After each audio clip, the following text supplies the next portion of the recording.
नमस्कार दोस्तों, मैं राजकुमार मौर्य प्रखर इंडिया यूट्यूब मंच पे आपका स्वागत है। यूपी की 10 विधानसभा सीटों पर उपचुनाव होने जा रहा है। 10 विधानसभा सीटों को लेकर समाजवादी पार्टी के संभावित प्रत्याशियों के बारे में आपको मैंने बताया है। आज की इस वीडियो में हम आपको बताने जा रहे हैं भारतीय जनता पार्टी के संभावित प्रत्याशी कौन से होंगे। उपचुनाव 2027 का सेमीफाइनल माना जा रहा है, क्योंकि उपचुनाव 10 सीटों पर हो रहा है। आने वाले समय में आपको 10 सीटों पर उपचुनाव इतनी भारी संख्या में देखने को उत्तर प्रदेश में नहीं मिलेगा। कहीं कहीं पर मिलता है देखने को, लेकिन 10 बहुत बड़ा आंकड़ा होता है। इसमें जो जीतेगा उसके लिए एक अलग माहौल 2027 के लिए बन जाएगा। तो भारतीय जनता पार्टी किसे प्रत्याशी बनाने जा रही है और आपकी क्या राय है, आप लोग कमेंट करके ज़रूर बताइए कौन जीतेगा कितनी सीटों पर। तो मैं आपको बता दूं, जैसे मीरापुर में कुंदरकी, खैर, मिल्कीपुर, कटेहरी, मझवा, फूलपुर, सीसामऊ, करहल, गाजियाबाद, इन जगहों पर उपचुनाव होगा। 10 सीटों पर होगा। 10 में ऐसे 9 विधायक जो सांसद बन गए। सबसे ज़्यादा सांसद समाजवादी पार्टी के विधायक बने हैं, उसके बाद बीजेपी के विधायक बने हैं। 1 सीट आरएलडी के विधायक, 1 सीट निषाद पार्टी के विधायक सांसद बन गए हैं। कुल मिलाकर के अगर हम जिला देखें तो गाजियाबाद की 1 सीट पर, मुजफ्फरनगर, प्रयागराज, मिर्ज़ापुर, अयोध्या, अंबेडकर नगर, मुरादाबाद, मैनपुरी, कानपुर नगर और अलीगढ़, ये जिलों के नाम हैं जहां पर उपचुनाव होने जा रहा है। उपचुनाव को लेकर के सबसे पहली सीट है यहां पर, मैं आपको बता दूं, कटेहरी विधानसभा सीट। कटेहरी विधानसभा सीट की अगर हम बात करें, ये पड़ती है अंबेडकर नगर जिले में और अंबेडकर नगर लोकसभा क्षेत्र के अंतर्गत। बीजेपी की तरफ से धर्मराज निषाद, पूर्व मंत्री, पूर्व विधायक चुनाव लड़ सकते हैं। इनको टिकट मिल सकता है, इनकी संभावना सबसे ज़्यादा है, क्योंकि ज़्यादातर समाजवादी पार्टी, भारतीय जनता पार्टी निषाद वोटरों को भी साधने की कोशिश करेगी। और पिछले चुनाव को इन्होंने भारतीय जनता पार्टी के टिकट पर लड़े थे अकबरपुर विधानसभा सीट से, जहां राम अचल राजभर विधायक हैं। राम अचल राजभर जहाँ से वर्तमान में विधायक हैं, तो वहाँ इनको हार मिली थी। मतलब कि 3 बार बहुजन समाज पार्टी के विधायक रह चुके हैं। तो आप समझ सकते हैं, वो भी कटेहरी विधानसभा सीट से। तो इनका नाम बहुत तेज़ी के साथ चल रहा है। समाजवादी पार्टी किसी यहाँ पर छाया वर्मा को या भीम निषाद को टिकट दे सकती है, मैंने समाजवादी पार्टी की वीडियो में बताया है। और आप लोग कमेंट करिएगा कौन जीतेगा। और एक ब्राह्मण नेता का भी नाम चल रहा है यहाँ पर, लेकिन निषाद को ही टिकट मिलेगा जैसी कि खबरें आ रही हैं। और प्रवीण पटेल फूलपुर के विधायक थे, फूलपुर विधानसभा से सांसद बन गए। इन्होंने अमरनाथ मौर्य को 4300 कुछ वोटों से चुनाव हराया था।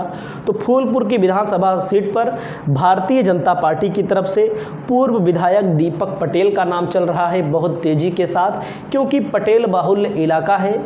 हम ये कह सकते हैं कि यहाँ मुस्लिम बाहुल्य और यादव बाहुल्य इलाका है। जब मुस्लिम और यादव मिलकर यहाँ पर वोट देते हैं तो समाजवादी पार्टी मजबूत होती है, लेकिन मुसलमान को टिकट देने के कारण समाजवादी पार्टी को घाटा हो जाता है यहाँ पर। तो आने वाले समय में समाजवादी पार्टी किसको टिकट देगी, लेकिन यहाँ पर जो नाम चल रहा है दीपक पटेल का नाम चल रहा है। और यहाँ पर अगला जो नाम है, ये नाम है प्रवीण पटेल की पत्नी गोल्डी पटेल का नाम यहाँ पर चल रहा है। तो यहाँ पर भारतीय जनता पार्टी पटेल नेता को ही चुनाव लड़ाएगी, इसकी ज़्यादातर संभावनाएं हैं। 1-2 मौर्य भी लगे हुए हैं, क्योंकि इस इलाके में मौर्य हों, पटेल हों, मुस्लिम हों, यादव हों, इन जातियों का बहुत बड़ा प्रभाव है। अगला नंबर आता है अखिलेश यादव समाजवादी पार्टी को। तो मैंने बता दिया, जहाँ से समाजवादी पार्टी विधायक, समाजवादी पार्टी के राष्ट्रीय अध्यक्ष अखिलेश यादव विधायक बने थे करहल की विधानसभा सीट पर। इस सीट पर समाजवादी पार्टी की तरफ से तेज प्रताप यादव, नवल किशोर शाक्य, शोभरण सिंह यादव का नाम बार बार आ रहा है। तो इनका नाम है अभिजीत सिंह, ध्यान दीजिएगा, इनका नाम है अनुजेश यादव। अनुजेश यादव धर्मेंद्र यादव जो हैं समाजवादी पार्टी के सांसद अंबेडकर नगर के, उनके बहनोई हैं।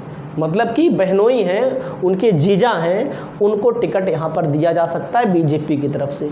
तो आप ये समझ सकते हैं, पहले समाजवादी पार्टी में थे, 2012 में इनकी माताजी को मुलायम सिंह यादव ने पार्टी से निकाल दिया था पार्टी विरोधी गतिविधियों के कारण।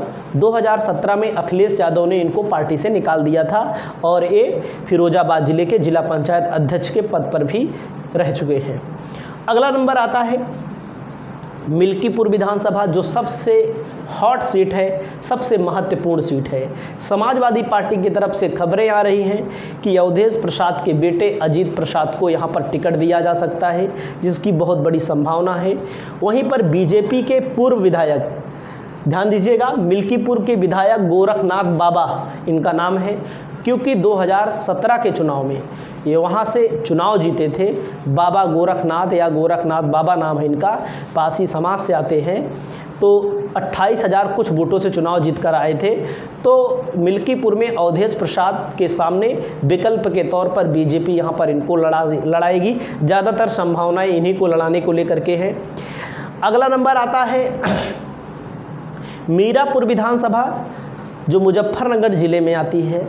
मीरापुर विधानसभा सीट मुजफ्फरनगर ज़िले में आती है। यहाँ पर जयंत चौधरी ने मीरापुर से पूर्व विधायक नवाजिश आलम खान का टिकट फाइनल कर दिया है। नवाजिश खान आलम यही हैं और पूर्व सांसद के बेटे हैं नवाजिश खान आलम। तो इस विधानसभा सीट पर सबसे ज़्यादा मुस्लिम आबादी है, सबसे ज़्यादा मुस्लिम आबादी है। फिर दलित हैं, जाट हैं, गुर्जर हैं। तो जाट और मुस्लिम के सहारे आरएलडी यहाँ पर इस सीट को निकालना चाहती है। तो नवाजिश आलम का टिकट फाइनल हो चुका है, प्रचार कर रहे हैं, पहले भी विधायक रह चुके हैं। तो अगला नंबर आता है मझवा की विधानसभा सीट। मझवा मिर्ज़ापुर ज़िले के अंदर आती है। मिर्ज़ापुर जहाँ से सांसद हैं अनुप्रिया पटेल, यह सीट संभावना ये है कि निषाद पार्टी के पास भी जा सकती है, क्योंकि निषाद पिछली बार लड़ी थी। निषाद पार्टी के यहाँ से विधायक थे, तो विनोद कुमार बिंद जो अब सांसद बन चुके हैं, तो इनको यह सीट भारतीय जनता पार्टी दे सकती है, जिसकी संभावना भी है। और अगला आता है अलीगढ़ की खैर विधानसभा।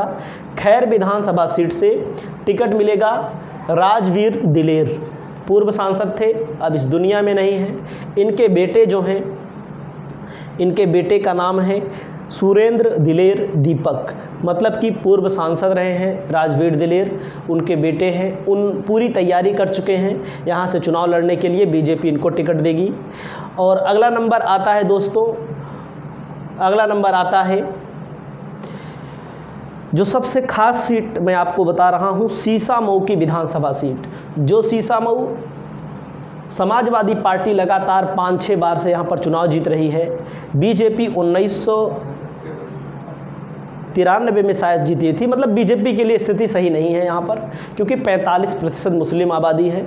तो आप ये देख सकते हैं, ये है इनकी पत्नी को टिकट मिलेगा, नसीम सोलंकी को, नसीम सोलंकी हैं।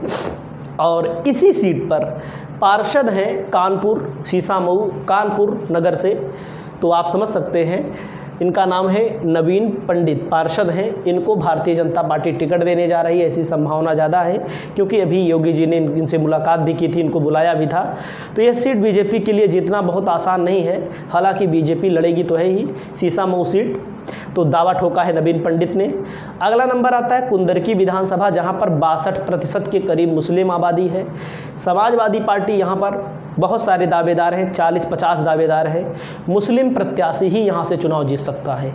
इतना मानिए, बीजेपी अब विचार कर रही है कि किसी मुस्लिम को टिकट यहां दिया जा सकता है। मुस्लिम में मुख्तार अब्बास नकवी का नाम बहुत तेज़ी के साथ आ रहा है। अगली सीट है गाज़ियाबाद। गाज़ियाबाद से अतुल गर्ग विधायक थे, सांसद बन गए हैं। तो यहाँ पर बहुत ही कांग्रेस की तरफ से नाम आ रहा है सुशांत गोयल का, डॉली शर्मा का नाम आ रहा था। किसी बनिया या ब्राह्मण को दोनों पार्टियां टिकट देंगी। अगर समाजवादी पार्टी कांग्रेस गठबंधन सुशांत गोयल को टिकट देती है, तो भारतीय जनता पार्टी यहाँ पर ब्राह्मण को टिकट देगी। बहुत ही ज़्यादा मारामारी है यहाँ के टिकट के लिए, क्योंकि ये सीट भाजपा के लिए बहुत ही बड़ी, बहुत ही अच्छी सीट मानी जा रही है। हालांकि पिछले चुनाव में भारतीय जनता पार्टी का वोट का ग्राफ धीरे धीरे यहाँ पर गिर रहा है। जैसे पिछली बार अतुल गर्ग जब विधानसभा का चुनाव लड़े थे तो 1 लाख से प्लस वोटों से चुनाव जीते थे, 1,05,000। लेकिन अब इनका वोट 70,000, मतलब 1,05,000 का जो मार्जिन था वो 70,000 पर रुक गया है।